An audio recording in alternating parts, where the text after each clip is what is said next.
In today's video, I'm going to teach you how to delete the Capcut watermark in just 5 minutes.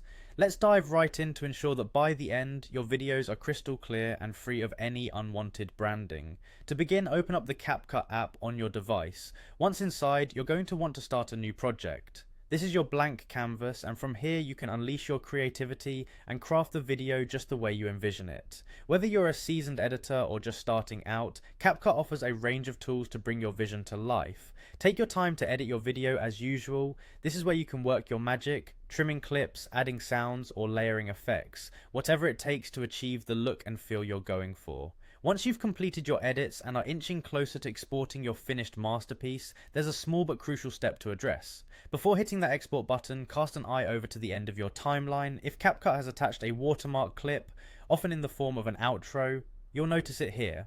This is an automatic addition by the app, but don't worry, it's simple to handle. At this stage, all you need to do is tap on that Capcut outro. When you do this, options will pop up, and that's your cue to take control. By pressing delete, you effectively remove the watermark clip from your timeline. It's a quick and easy fix that ensures your video remains entirely yours, with no extra branding at the end.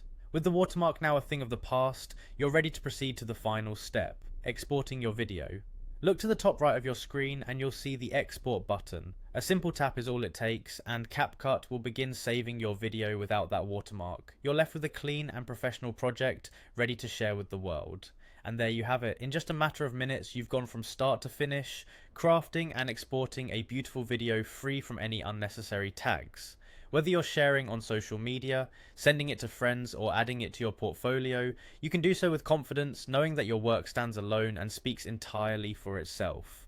Thank you for joining me today to learn this simple yet crucial technique. I hope it makes your editing process on Capcut smoother and your final products even more polished. Don't forget to hit like and subscribe for more easy guides and tips. Happy editing, and see you in the next video.